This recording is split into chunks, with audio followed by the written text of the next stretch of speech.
Welcome. We're back for another episode of The Lock-In. I'm Pot Limit Omaha Pro David Lappin, and joining me as usual is my fellow Unibet ambassador, Dara O'Kearney. Dara, welcome. Thank you, David. I'm delighted and honored to be here with such an esteemed PLO pro. Well, not a heads up pro, it must be said. Well, you haven't got to the heads up section of whatever course you're learning PLO from at the moment, but once you do, I'm sure you'll start actually winning tournaments. Yeah, three heads up, three PLO heads ups in the space of about a week, and I lost them all. Anyway, joining us on the week of the WSOP Europe main event is none other than a former WSOPE main event champion, a main event final tableist as well, an EPT London and Estrellas Barcelona runner-up. He is our good pal Jack Sinclair. Jack, welcome back to the show. Howdy. Thanks for having me back. Always a pleasure. It's great to have you back on the show, Jack. So let's start with the WSOPE main, I guess, which at the time of recording is down to 6 players. Italy's Simone Andrian, Ermo Velvet from Estonia, Maria Skalinski of Poland, former EPT champion Ranelani of Israel, Germany's David Hockheim, and Italian Enrico Kamoski make up the final 6. They're all guaranteed 200k, and there is 1.3 million up top in this one. By the time it airs, this show, I should say, it is likely that there will be a champion crowned already. So let's do a bit of predicting. Maybe I'll look silly, maybe I won't. I honestly can't see past Simone Andrian for this one. You might know this guy, Jack, from the Merit Streets. I've commented on him many times at Merit, where he's made so many final tables in the last couple of years. He's a young guy who gets into these spots with big chip leads a lot of the time, and he does understand how to use it. And just the last 3 years, I'm just looking at his resume here, he has won the 1500 Six Max bracelet at WSOP, the WPT Prime San Remo, the Poker Star Summer Festival here in Malta. I remember that one. He won a huge flip four ways versus David Doherty, which basically clinched him that one. He also won a Six Max side event at EPT Prague and the Merit Western Series warm-up. That's a ridiculous bunch of wins in such a short space of time, just two and a half years there. Jack, have you been following this one?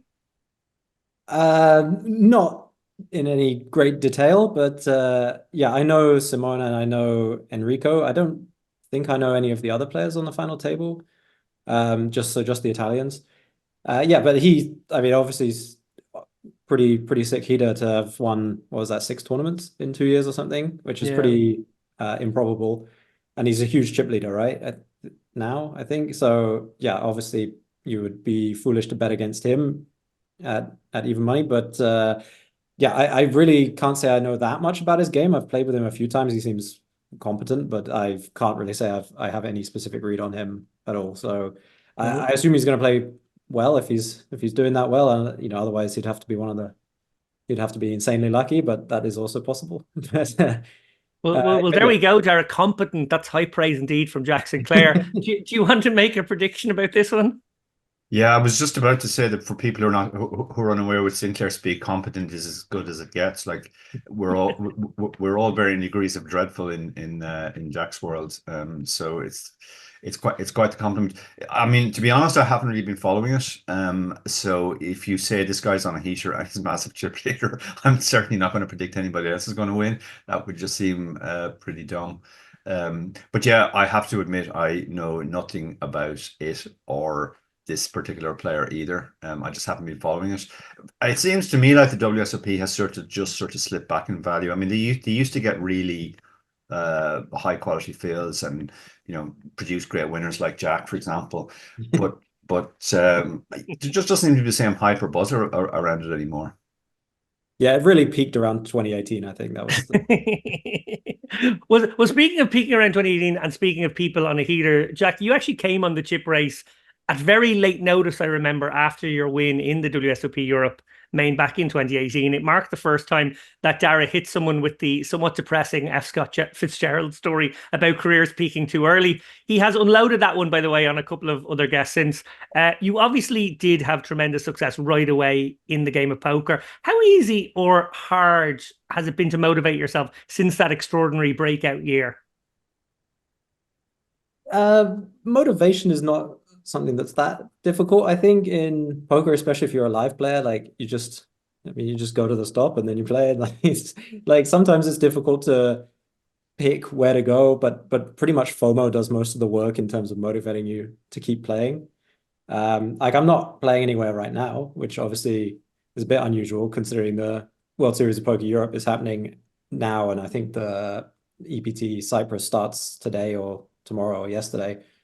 So yeah, I mean, I guess you could argue that I'm a bit low on motivation now, but I consider myself semi-retired. I only play when I want to, so I'm not actually trying to force myself to do anything very much, and I play mostly when it's convenient and or I want to go to the stop.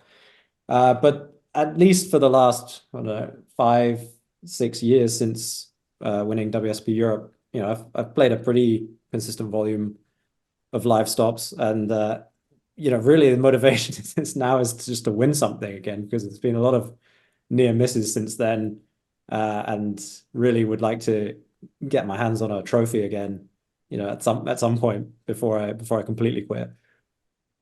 Well, Dara, picking up on what you said actually there a few moments ago, I know you and I have received some messages this week expressing surprise that there weren't more Irish going to Rozvadov. We obviously didn't attend ourselves, and the numbers in the main were just 768 players, which included quite a few of their ticket qualifiers, people who won small tournaments during the year. They did a thing where like maybe the top 3 would also get seats, that kind of thing. I think it's fair to say that maybe WSOP Europe has never really captured the imagination on this side of the Atlantic the way WSOP does in Vegas every year. Jack, maybe start with you, actually. Can you contextualize the WSOP Europe and more specifically the WSOP main, E-main? Yeah, because Jack actually, just to jump in, Jack has the experience of both final tables, having made his first big splash when he final tabled November 9, when none of us had a clue who he even was. Yeah, well, it's obviously not very similar. When you make Vegas final table, you know, my dad flew out, some of my friends flew out from England to attend, and you know, everyone has a huge rail. When I won WSP Europe, I didn't have a rail. I had precisely 0 people on my rail, and the guy I played heads up with had 2 people. So obviously it was, you know, there was some times where they would start cheering for him. It was a bit, the atmosphere wasn't quite there. One time they cheered by accident when I won a pot, and that was the only cheering I really got during the heads up, or any time during the final table. But yeah, I mean, it's still obviously going final tabling any big tournament, you know, where there's 1 million or more for first is a pretty big deal, and has a lot of significance to you as the player. But I guess from the outside, you know, Rozvadov final table just seems a bit more pedestrian. Definitely, like, I mean, the WSOP in Vegas is just crazy. Like, it's like nothing else. Nothing compares. I mean, in terms of the actual tournament, the structure and everything, like the WSOP Europe is pretty good. Like, it's 90-minute levels from the start, and they play a lot of them, I think. So it's a really, really good structure, a lot of days. And the field is good, I would say. I think they do give out a lot of tickets, as you said, which isn't maybe as good as satellite winners, or, you know, obviously in Vegas they give tickets out to, you know, like home game winners and stuff, but it's still a very good field in Rozvadov. The main reason I'm not going now, and I want to put this out as public statement here, like I'm not going back to Rozvadov until they reinstate my gold card. I'm absolutely fuming about this. It used to be my favorite trip every time, and I love Rozvadov. You know, I miss it. But at some point, they took away my gold card, which, for those who don't know, that means you get free room, food, alcohol, you know, the whole business. Live like a king, as their tagline goes. And, you know, once you've had that experience, I can't go back without it. It's too painful. So you know, I don't know who owns Kings now, but if you're listening, I want you give me that gold card, I'll come every year. Yeah, it must be an amazing feeling to both have the gold card and to actually get paid out the main event first place money. Both of those things must be lovely. Dara, GG seem to have a big say in the WSOP brand these days. What could they do to ignite more interest here? The first thing that comes to mind for me is move it around the continent. Yeah, certainly move it, because I remember WSOP Europe before it moved to Rozvadov permanently. I actually played the one in London, and that had way more hype about it, and it did seem a bigger event. Obviously, still not really comparable to WSOP in Vegas. I mean, what is, but it was certainly a much bigger deal. Now it just feels like this strange sort of. It's almost like the Rosvedov final, where all of their ticket winners from every $125 tournament that they've run during the year shows up. So as Jack said, like that does make it a good tournament, but certainly not a prestigious one in my view. Obviously, the cream has still risen to the top consistently, apart from that year when Jack won it. But there's always going to be outliers. Nice to hear Jack too. With all of his first world problems of not having a gold card. I don't know if they've taken away his photograph either. I know he used to enjoy standing around with that in the backdrop. So. Oh yeah, that I almost forgot about that. It was the top 10 most famous bracelet winners, and I think I edged out. Who did I was like one below or above Phil Ivey or something. It was like really made 0 sense that ranking. I mean, even being in the top 10 was strange. I could understand if they just slipped me in at number 10, like maybe you forget about who I passed out, but I was like number 8 or 7 or something. I think that was a great save by you there, because I definitely interpreted that one initially as being you thinking Ivy doesn't belong in my category. Washed up Ivy. Yeah, while we're reminiscing, I mean, Jack said he had no rail when he won it. He kind of had a virtual rail because we were railing it fairly hard. Because if you remember, David, that was the worst week we ever had in the ship race. Literally, we had about 6 guests lined up, and they kept cancelling on us. And we were like, "Who the hell can we get at short notice that's done anything even remotely in the last while?" And at that stage, I think Jack was down to the last 2 or 3 tables, and we were like, "Oh, if Jack final tables, we can bring him on." So I was pestering Jack on the final day, saying, "We need you tomorrow. We need you to show up tomorrow." And fair play to him, because I do remember also that he probably had drunk an awful lot the night before after his win, presumably alone, like because he had no rail, but. We did have to postpone the interview maybe an hour or two while Jack struggled to get out of bed. So yeah, that was above and beyond from Jack. Well, no, shout out to Henry Kilbane, who was still there. He had to stay because he was commentating on it. So I had him at least.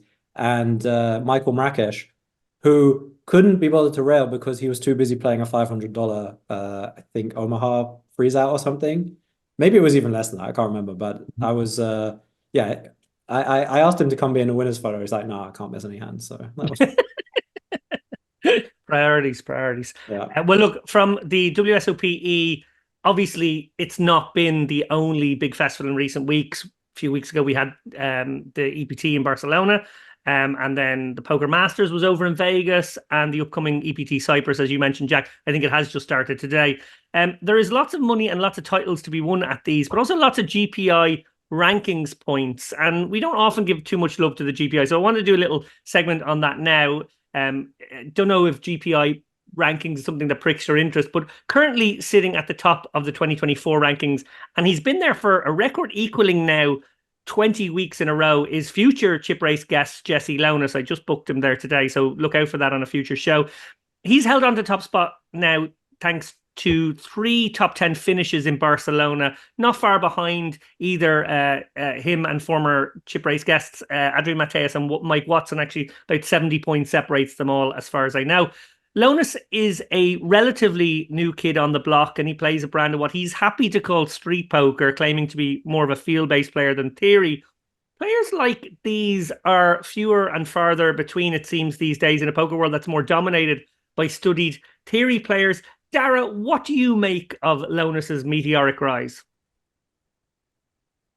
It's always hard to comment on stuff like this because, variance is so huge in tournaments, and there's obviously such a thing. There's as much positive variance as negative variance. Usually when people talk about variance, they're talking about negative variance, and they're using it as an excuse for why they haven't done much lately.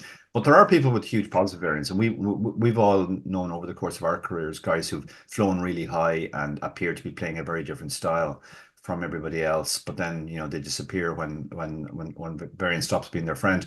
I've never actually played with Jesse, so I can't really comment. I mean, he certainly does appear to have some, in inverted commas, life skills, which undoubtedly help him in this arena. But you know, as much as I love rankings, it's such a small sample, particularly live, that, you know, if they if it weren't so, the same people would be winning every year. And I mean, I know Chrissy pretty much wins Female Player of the Year every year, but that really does indicate that she's a cut above her competition in that particular category. But yeah, it's just really difficult to say. I mean, we always have this conversation when somebody who seems to be different is running very well, and people say, you know, maybe they have a style or doing something different. I remember people made similar claims for Adamo a couple of years ago. So yeah, it's just, you know, I hate to sound like Phil Hellmuth, but let's see in 5 or 10 years. Well, Jack, turning to you for an equally annoying question that maybe gets thrown at people from time to time. Choosing a best tournament player in the world right now, obviously it's a silly thing to do, but maybe humor me for a moment and tell me who you think is the best. For me, it is actually Mateos. He's someone who's been around for a lot of years, and he just seems to always be very, very special when he's playing on stream. And I think actually my hunch is he might pip Jesse by year's end. Your thoughts? Yeah, it's hard to argue against Adrian Mateos. He's always plays very well, very good and strong, hard to play against, but has no like obvious style or like lead, you know, anything that you would say. Oh, if someone asks you, okay, what are some reads on Mateos? I'd be like, I mean, he just plays great. Like, there's nothing. Whereas if someone asked me for a read on Lonis, I played with him once, and I probably have a good 4 or 5 things that you could use against him. So yeah, I mean, Mateos is just a very, very strong player. I mean, best, I don't know. I think that it's I don't know. I guess it's fun to think about. Maybe I could come up with like a top 10 or something, but like I hesitate to say anyone's the best because, you know, it's changing constantly as well. A lot of these guys, like, you know, they're studying so much, playing a lot, and yeah, maybe right now Mateos is the best, but maybe this, you know, Bad Ziakowski or something is just better, but like he hasn't had any sick results in the last few months or whatever, which is pretty normal. So it's really hard to say. I think any of these top guys are just very, very good, and hard to pick amongst them. It's funny you mentioned Adamo. Actually, I think like a lot of people put him at number 1 when he was on a huge heater. Now he plays exactly the same, and probably no one. Well, yeah, you know, a lot of people were just picking someone else who's just had more results recently. One player actually I played recently was the other Australian guy, Roffleshove, Cale Burns. Yeah, I mean, I played like one hand with him and like been thought about it for like a week afterwards because we just talked about it a bit, and I was like, wow, this guy's like on such a high level where it was like actually I felt like, you know, I learned so much just from, you know, playing with him for like 20 minutes or something. So like, yeah, guys like this always inspiring. But we'll see. Maybe in 5 years, everyone's going to be copying what Jesse Lonis is doing and saying how great he is. Well, look, to continue to put you both on the spot, maybe Jack go first this time. You are currently 15th on the all-time UK money list in terms of live winnings. Online, I don't know where exactly you would place. If you had to give yourself an all-time UK ranking, where would you place yourself? That is a tough question. Sorry, where did you say I am now? You're 13th? 15th in the 50? money list, but obviously On the that's money list. Yeah. just a kind of a winnings live list. I know you're a winner online too, but I don't know like how you would maybe rate yourself overall when you look at, you know, UK poker down the years. Yeah, I don't, I mean, my online winnings are mediocre at best. Like I haven't played that much in the last few years. So if we're including online, I guess I'm probably pretty far down the list. Like there's a lot of UK guys that play exclusively online who are probably very, very good and would have really good results if they ever played live. So I really don't know where I would be on the UK list. I mean, top 100 hopefully, but like you mean if Who is this modest person? I know, yeah. One downswing and the Jack Sinclair, I'm the best at everything, and has disappeared into this pussy. Oh, I might be top 100. Okay, well, Dara, to Yeah, put try you on to- in a similar spot here, you're also 15th on the all-time Irish money list in terms of live winnings. Online, I don't have perfect information, but in terms of all-time profit, you must be top 3. You might even be number 1. Where would you place yourself on an all-time Irish ranking list? I honestly have no idea. My relatives on my father's side are laboring under the misapprehension that I'm the only great Irish poker player. So just on the off chance that they might be watching, maybe I should say number 1, but they're probably not watching. So yeah, I mean, I mean, it's hard to measure. Certainly live, I feel I've run under EV over the course of my career, but I played a lot over the course of my career. So, maybe 15th is in or around the right spot. Online, I've done much more volume, obviously, and made a lot more money. But then the competition in Ireland is not particularly fierce. Like Jack's competing with a lot of the best players in the world, online players in the world in the UK category. It's fair to say the competition in Ireland is a little bit less ferocious on that front, at least until recently. So yeah, I don't really know. I guess maybe top 5 online, top 20 live, maybe. Very modest again. Well, you mentioned downswinging there, from flying high in the rankings to sinking low. I do want to actually talk a little bit about downswings. I'm currently on a nice little uptick, but for a few months this summer, it was all straight down for me, and that was a very frustrating period. One trait that's very important as a poker player is the ability, I feel, to take pain. The game can be brutal, and downswings can play tricks on your mind, even if you've been in the game a long time. We all know Dara can take pain because that's basically what ultra running is. How much of a masochist are you, Jack? Yeah, I mean, I think we're all pretty big masochists if we play tournaments. I spoke to a friend of mine in Vegas this year who's playing cash games, and I just asked him like, he was saying like it wasn't going very well, blah blah blah, and I was like, oh really? You're down for the street? No, of course I'm not down. I would never lose money. So wait, you never lose money in Vegas? Yeah, no, he goes to Vegas every year wins money playing cash games, and that is the standard for cash game players. And yet, the standard for tournament players is like, oh yeah, I'm down 100 buy-ins, something like that. Like 100 of your regular buy-ins, let's say, like, and that's just completely normal, So yeah, you have to take a lot of pain if you want to be a tournament player, and downswing is obviously part of life. And the way I think about tournament playing is like we're always on a downswing, because unless you won the last tournament you played, you're at least 1 buy-in down right now. So, you're always on a downswing. You're never at peak. But yeah, I mean, the question is, how long do you go before you consider it, a downswing and have to actually consider doing something about it? Yeah, Darren, I want to turn to you now about things to do when you are down swinging. And by this, I don't mean a pretty ordinary, bad patch of variance, which, like Jack said, we're all kind of used to and wouldn't even count it. What I more mean is like when you are having some proper, free fall. Obviously, if it's, starting to bother you or it's starting to become an issue, I still feel like just gritting your teeth and playing through it is the best. But at a certain point, at a kind of a prolonged downswing point, it does start to get a bit more concerning. A couple of times, at least a year online, I start to feel a bit punch drunk and decide to maybe cut an online session short. I also occasionally, rarely, but occasionally decide not to re-enter a live tourney when I would normally just flick it in again. While I've undoubtedly lost some EV with those decisions, there's almost like a self-care component to waiting until I'm in a better frame of mind. Your thoughts on that and any other advice you might have? Yeah, I think it's very personal to everybody, and I think your approach is definitely optimal for you. You definitely swing on the emotional roller coaster more than certainly I do, and maybe Jack as well.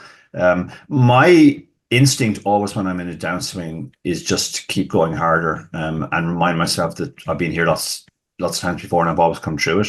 And the more volume I do and the more I don't let it affect my play, the faster the perceived downswing will end. I mean, Jack said we're always on a downswing, and actually his answer was kind of interesting. He said, "Unless you've won your last tournament." I mean, I think if I've cast my last tournament, I don't consider myself on a downswing. But then Jack fires so many bullets, he probably does need to win tournaments to actually pull ahead. But my view is and I wrote about this in a piece recently. I've kind of come around to the view that there's no such thing as a downswing, really, because you can only see a downswing when you look back.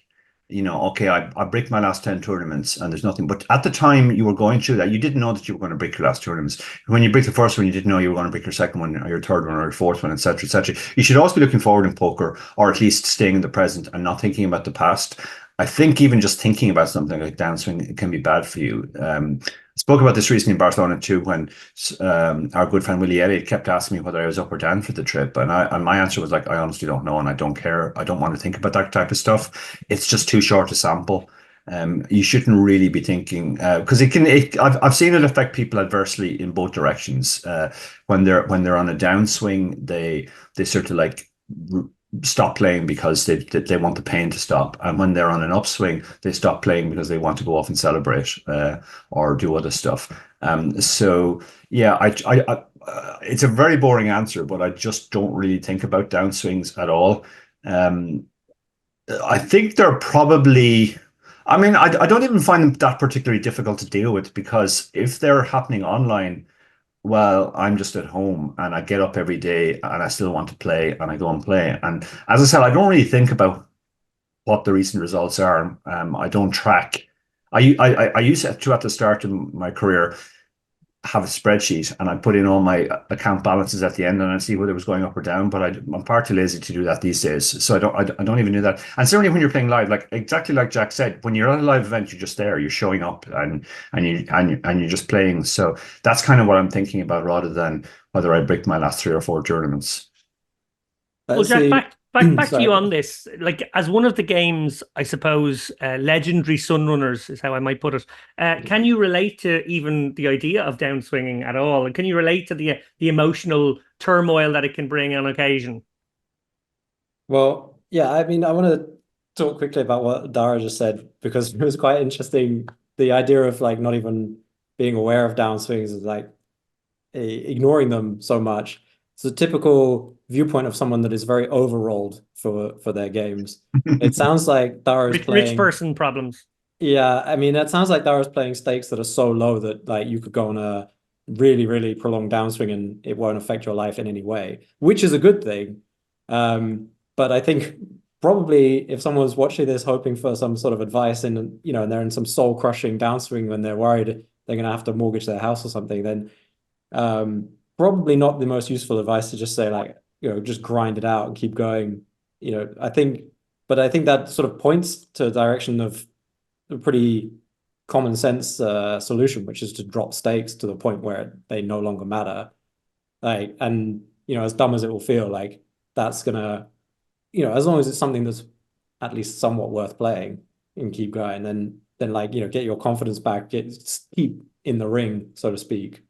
If that's what you want to do. I mean, I think also taking breaks is a valid strategy. And like, if your downswing is affecting your mental state to the point where you're playing badly and like, or like not enjoying playing, which, to me is a bit, to me matters, like I don't want to be like sitting there grinding, like hating life. So I think taking breaks is pretty valid as well. But yeah, if you're going to grind through it, like it has to be, you can't be putting your real life bankroll at risk, like the money you need to live, sort of thing.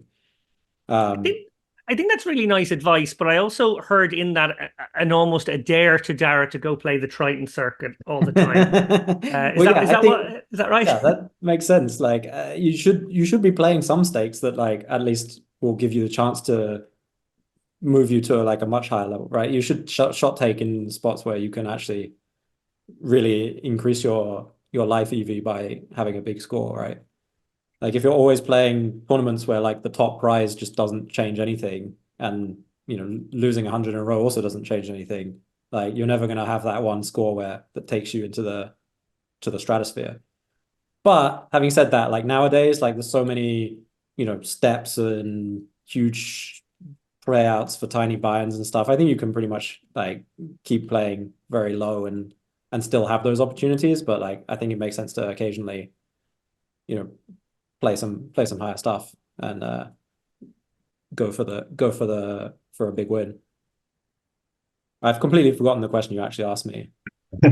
Yeah, I mean, there's a couple of things in there. I mean, Jack's right in the sense that definitely, like at the start of my career, when I was really sweating the money, downswings definitely hurt more. It was still kind of my attitude just to grind through them, and try not to think about them. But it was certainly a lot more difficult. And it's not just the stakes that I play, but also I have, I've made a lot of money over the course of my career online.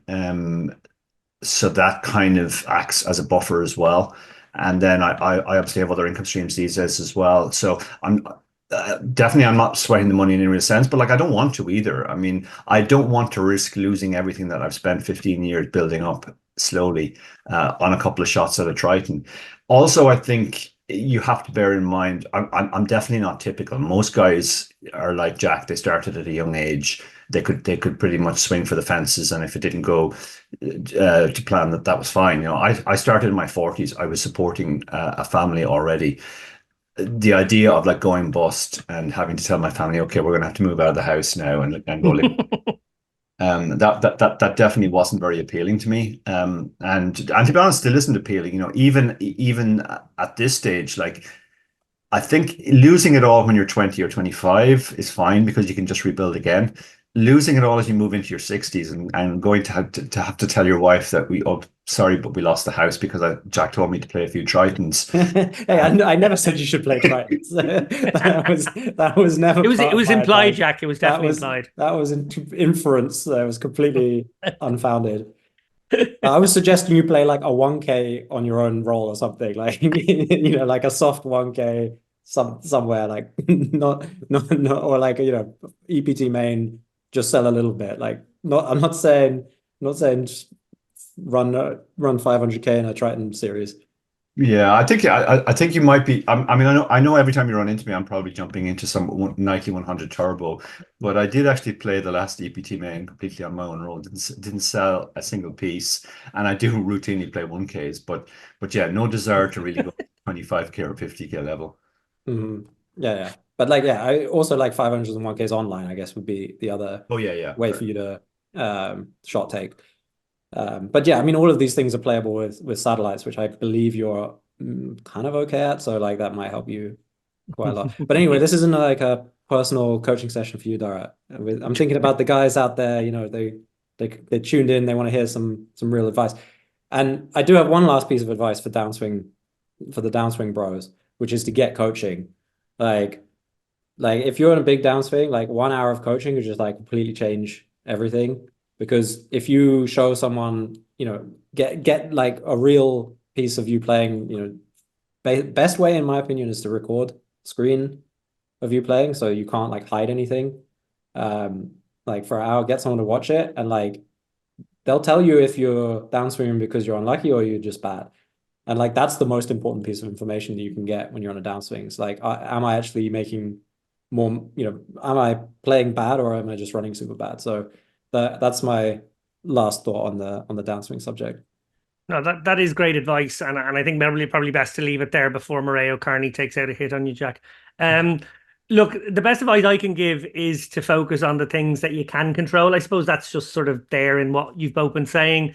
Do a bit of extra study, put in the extra reps on your favorite poker trainer. I like DTO for that. Be process oriented rather than results oriented. Always good advice as a tournament poker player, especially. Stay composed and stay rational. Get back on the horse, as well, as Dara said. I think it's always possible to ride variants out. Maybe not in the live setting at sort of the big field stuff. They always kind of end up being shots, but certainly when you get back to online or you play maybe your average buy-in live as well. Anyway, actually I want to segue, this kind of neatly segues to study to play ratio. Dara, we've spoken plenty in the last while on the subject of study. I think it's come up in numerous pieces, but I noticed you wrote a piece for your new site Simplify Poker just a few days ago that was specifically about studying to playing ratio. What do you recommend, and does it change based on the standard of the player, the frequency with which they play, or even maybe some individual traits that they might have? Yeah, I think it is personal for everyone, and actually that whole area of thought was kickstarted by a discussion I had with Jack, I believe, in Cyprus last year, where he actually gave, unusually for Jack, very good thoughts and advice on this whole area about how, like, at different stages of your career you should be playing different amounts. I think at the start of players' careers, like when we started, we learned by playing. And there's still a lot of people that's an effective way to do. But then for a lot of people, it's a lot tougher online, particularly these days. And if you're trying to learn by playing, you can lose money very, very quickly. So if you're that kind of player who's just losing, I would suggest that you really have to shift the focus to study at the start, just to make yourself a winning player. And there are a number of players I've coached who've been in that role, exactly in that position, where they're just losing and they're not really getting better fast enough that they can afford to keep losing at the same rate. So they kind of go off, they do some study, they get some coaching, then they come back and now they're break even or maybe even winning. And this is the point where they can start learning by reps. So at the start of your career, it really depends on which of those camps you fall into. As you go through your career, funny enough, I had a detailed discussion with a student last night on a session. He had an amazing first 6 months, and now he's on a bit of a downswing, and he was asking exactly the same thing. And a couple of points came up during the discussion, which was like, it depends on the level of opposition you're playing against. Like if you're playing Tritons, you're going to have to study. I mean, there's no way around it. And most of your focus will have to be study. And that kind of fits in with, like, if you're just playing high rollers where you're only playing 3 or 4 days a week, then the rest of the time you can study, and you should be studying. You absolutely have to be. I remember hearing in Nottingham a few years ago, Dee Peter's girlfriend telling us that when he's not playing, he's just basically studying 14, 15, 16 hours a day.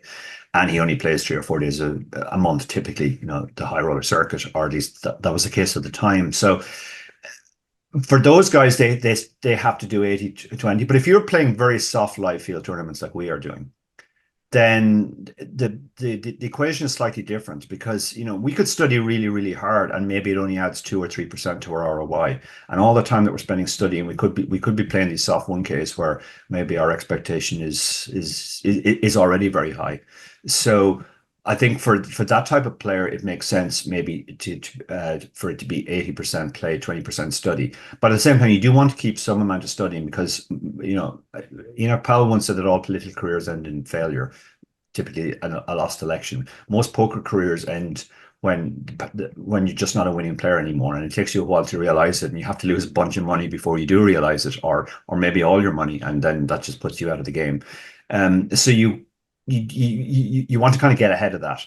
You don't want the game to pass you by. So I think at a very minimum, as a professional, you should be studying 20%. Then if you're recreational, the equation is completely different. Like if you're just a rich recreational who enjoys playing and just doesn't want to be terrible, just wants to be competitive, then you just have to put in whatever amount of time that takes. That might only be an hour a week with a coach, or watching some content. So yeah, I think it is very different for everybody, and there's actually quite a lot to think about: the level of your competition, the levels you're playing at, what your schedule is, what your goals are, what your current level is. All that stuff plays into it. Great advice. Jack, Dara mentioned there that the idea for this article he wrote kind of came out of a conversation he had with you. What is your study to play ratio? Yeah, so at this point, I guess I study a lot more than I play. Because I will go to a trip, I don't know, something like 1 week a month, I guess, on average, and maybe a little higher because of Vegas. And during those trips, you play every day, obviously.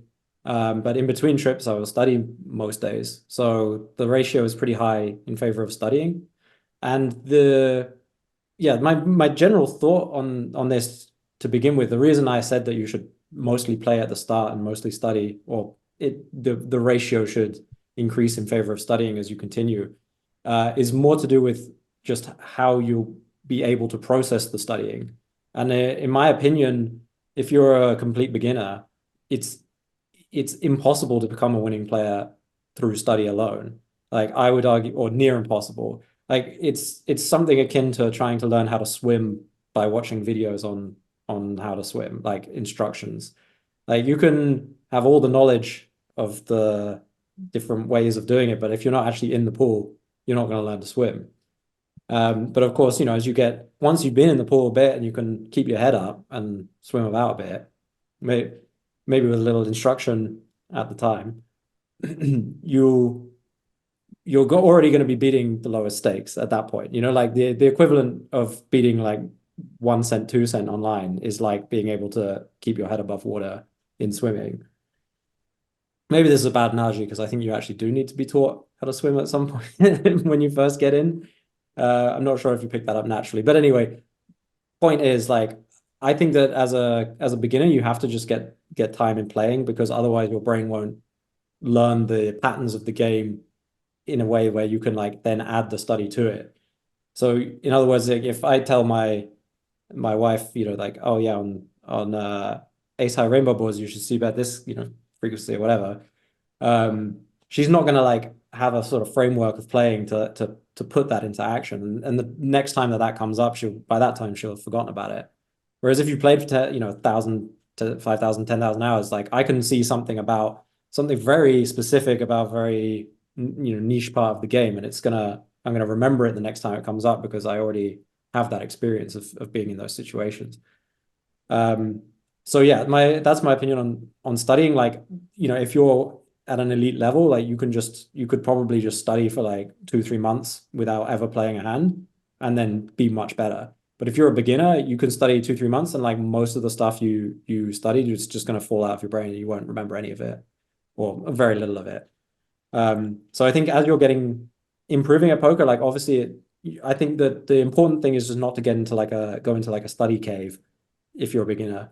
And like if you want to study, then obviously study, but then take that and start playing and try and apply it almost as quickly as possible, in my opinion. I think that's the best way to do it. That's great advice, some really nice insights. And I think the analogy does work overall, with the swimming. I think it is about keeping your head above water to begin with and then sort of learning the strokes. Okay, so finally, our final topic of today, I want to talk about what I think is perhaps the biggest scandal in the poker world for a long, long time. Unfortunately, the way technology has gone, this one was probably about as predictable as a sexual harassment allegation against Nick Fertucci. I'm talking, of course, about the Botfarm Corporation story, which did actually develop in a surprising and worrying direction. I'll try and go into it. Maybe a quick summary will help. Give me a chance to do that. A couple of weeks ago, Kit Chellel wrote a piece for Bloomberg about a Russian company going by the name Botfarm Corp. It was a company that emerged from a group of Siberian students in a town called Omsk who built some state-of-the-art, for their time at least, poker bots, deployed them on sites, sold them to others who used them, later sought funding for their company. I think they underwent a merger at one point with another bunch of bot-making students from Russia. And eventually they struck a deal with a casino executive from Michigan called David Fairlam, whose objective was to find a commercial use for their tech and their products that they could make in the US. Their bot actually won a poker bot prize back in 2013, defeating highly rated bots from Carnegie Mellon and University of Alberta. They're the famous ones people can think of, the Liberatus and Cloudico. They're the guys who built all those ones. However, the US company that was built around this tech, this Russian tech, known as Neo Poker Labs, ultimately wound down, and the Botfarm Corp sort of returned to the shadows, if you like, from where they redeveloped and repurposed their tech to create tools to help online sites. This is kind of ironic. To help online sites detect bots, and later then developed house bots, which they offered to sites to provide fake liquidity where none organically existed. Now, this is where Jonathan Raab, our good pal, comes in here. In his article written a few days after the Kit Chellel article, Johnny actually came to me with the majority of these findings way back in April of this year. He was very concerned when he found out what he was unearthing, if you like. A company called Jack Poker, which he had been tasked to review in his role as editor of a poker affiliate site, PokerWired, was deploying house bots in the thousands. He witnessed it firsthand while playing on the site, and a detailed subsequent investigation, which involved lots of internet sleuthing by Johnny found links between Jack Poker and this Russian bot company, this original one. He also discovered links between a subsidiary of Botfarm Corp and 8 other poker sites, including Club GG and Poker Bros. The idea that house bots are already being deployed in the poker ecosystem is obviously a huge, huge concern. Jack, what did you make of this story? Yeah, well, as you said, not a huge surprise. I guess the only surprise really is the extent of it, and just how there's so many. The house bots thing is crazy. I never really considered this as a use case, that the site would just have like 90% of its traffic be bots, and they're just basically like they're kind of bum hunting depositors to like come in and play a bit and then lose their money and leave, right? It's almost like a new school bum hunting technique, which I'd never thought of before. And I believe they said that they were adjusting the skill level of the bots to sort of match the players, which is kind of interesting. And I think that they think that it's like ethical or something, like basically for a amateur player to log on, play against bots that are sort of at their level, so they're not getting sharked by pros, and then they will, I mean, they still lose their money obviously because the casino isn't going to exactly let them beat the bots, but it feels kind of fair. They're not getting completely destroyed, so they keep playing for longer, and then I guess pay more rake because they're not just getting all their money scooped up immediately. They're sort of like cycling through it a bit, I guess. So yeah, pretty impressive impressive levels of shadiness. I guess that was just the Jack Poker. I mean, all the sites apart from Club GG and Poker Bros I'd never heard of, all the other ones. So good reason not to play on random sites that you never heard of, especially if they offer too good to be true deposit bonuses. Sort of seems like a yeah. I mean, you guys have these at Unibet or no? Is that certainly not? We absolutely do not. We actually take quite a firm stance even against the idea of stables. I remember our head of poker, Chris Burkevall, coming to me and saying that he was approached on numerous occasions over the years by stables, so whether they want to provide liquidity that way. That's obviously a way that sites have looked to have liquid games. And we've always turned that down because we just never wanted to enter into those relationships where we offered better rake back deals or whatever was being requested by them. And they did sometimes, I remember he said to me, they did sometimes like deploy their stable in our Hexabro pool or in our maybe a couple of different MTTs pool for a week, knowing that it would boost our numbers and we would notice and go, oh, we've had a great week. And then come in with the phone call going, hey, have you noticed your numbers are better on these? Well, it's because I brought in my stable. Would you like that to be a regular thing? And we've always said no, which I think is great because it protects the ecosystem. And even though there is always a liquidity argument to be made about the benefit of these kinds of things, and I get the liquidity argument, absolutely do.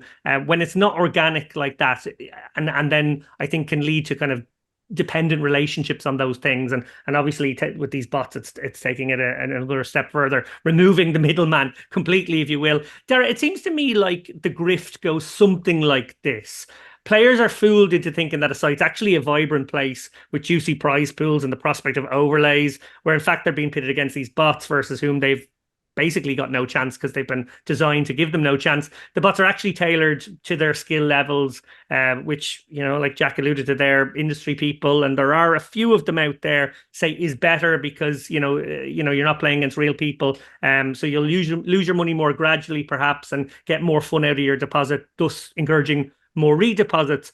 Bear in mind though, if that person improves, they won't start breaking even or even getting to the point where they win, because they'll just level up on the bots against them. So, it's kind of a hopeless endeavor for a player who's looking to get better. In the same way, winning players who come onto these sites will immediately lose too, because they will have the top class, the better bots deployed against them. They'll very quickly get discouraged. They won't even end up in player pools with real people, most likely. they'll get discouraged, they'll leave, and therefore there isn't even a human player in the ecosystem to take what little sliver we human players even take out of the game compared to the huge amount that the sites ultimately get. Your thoughts? Yeah, I actually think a lot of people who work in the online poker industry just really don't understand this fundamentally. Like I've heard the argument advanced recently, for example, that why not have bots? Losing players don't care who they're losing to. In fact, they might even prefer to lose to a bot than to a human. Like I've never met these No. recreational players who are quite happy to lose their money to bots. One of the things I hear the most often when I'm trying to get people to play online is, oh, you don't know who you're playing against. You could be playing against bots, etc., etc. People, this is not, we're not embracing our new robot overlords here and just happy to give them all our money. I think people, even if they are losing players, they like to be playing against other humans. That's just a general thing. I play a bit of chess online as well. You always have the option when you go on one of the chess sites to play against the computer or to play against human. I think the vast majority of people play against another human, even though, maybe from a leveling up perspective, it might be better to play against a computer. But I don't think that's the way, that's not the motivation. And poker in particular is just a very human game. Like the whole game is based around social interaction, human interaction, all of this stuff. So I just don't really see any argument at all for bots beyond I have a failing poker site. We can't get enough people through legitimate means, so let's pile a bunch of bots on there and create the illusion that we have a properly functioning site. I just don't see it as the future. It's a problem. It's not the future. Really well said. Jack, let's finish with you, actually. I was very happy to see the Only Friends podcast, Berkey's podcast, cover this story on their episode last night.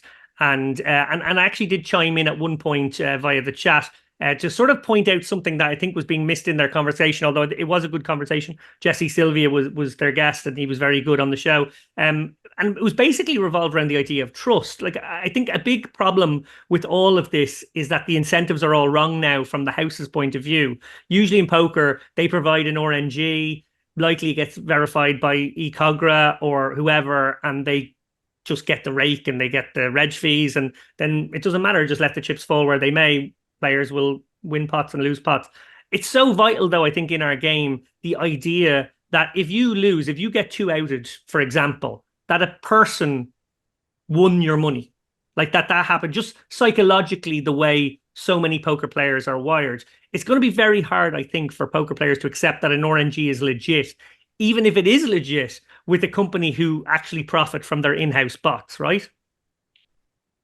Yeah, I mean, if they're going to go down that route, then yeah, it makes sense that, like, why would the RNG not help them as well, right? Favor the bot in some way. I guess maybe the only argument against that is, like, maybe it's a lot easier to program a real RNG than, or at least, a functioning or an even one than one that, like, specifically favors the bots. But I don't really know if that's true or not. But yeah, I mean, obviously, if a poker site has its own bots playing against you, then you can't trust anything. I mean, you can't trust that they're not just going to take your money and kick you out for some, trumped up reason that they discover, oh, you did this, oh yeah, you're out. That's we don't allow that sort of thing. I mean, anything could happen. I mean, you've got to be really careful playing on these unlicensed sites, the small site, all this sort of stuff. I mean, sad thing is, like, probably, like, online poker is just slowly going to become less and less of a thing, and we're all just going to have to play live tournaments, or it's just all going to be bounty tournaments. But it's just going to be all some kind of bounty tournament, which the bots haven't solved yet. And that they freak out when they don't know how to calculate bounties or something, and that's probably the main way to go on if you're going to play online. I mean, you'd be kind of crazy to play cash games online now, I think, on these sites, unless you just think you're better than the bots, I guess. Which I've heard that view being espoused. Like, if you're going to play like PLO or something, like, oh yeah, I'm just going to grind against the bots, I don't care, like that sort of thing. I've heard people say that. But there's also, the bots could have two bots on the same table, and then you're really screwed if they're sharing cards. Good So point. yeah, I mean, like, online cash games pretty much dying, I guess, and maybe they can't handle Zoom very well. Maybe it's too fast. I don't know. Like, there's probably ways to get to like limit the effectiveness of bots. But and then yeah, the only other way is to just like really go overboard on the security teams, which it's always good, but there's probably not going to be that many sites that really keep up with that to such a high level. And yeah, and also people just love playing on these on the sites with the biggest guarantees. So like if they're gonna get that by bots, they're just gonna do that. I mean, that's that's how they win, right? Yeah, really well said, and really good analysis of it all. I really appreciate your take on that one. Obviously, it's a story that Dara and I have weighed in on and will continue to weigh in on, I think, a little bit more over the next few weeks and maybe on future episodes too. It doesn't feel like a story that's going to go away. On that depressing note, that's it for this episode of The Lock-In. It remains for me to thank our guest, Jack Sinclair. Thanks for having me. Great to have you on, Jack. Thank you so much. And Dara, thank you very much. Thank you, David. Yeah, and just a final plug for anybody who is interested in that bot story. The man who's very much leading it, as you said, John Raab, is coming to Dublin in a few weeks to talk at the Edge Expo. He's leading up a workshop on basically, are we all screwed because of the bots? So that will be, I think that will be available online afterwards. So if you want to educate yourself more fully than just our three opinions, that's definitely something to check out. Yeah, well said, Dara. Huge shout out there to Johnny Raab. Kit Chellel obviously wrote the first article that was published, but I know Johnny was working on this for 6 months before he published any of his own findings, and he has very much been the whistleblower on the aspect of this story, which has been about the in-house bots, and I think the industry owes him a huge debt of gratitude for that, and I hope he gets considered to be the hero he kind of is for his work in this field so far. And yeah, look, great that he's speaking at Edge. It sounds like it'll be a great contribution to that expo. Good night, everybody. Thank you.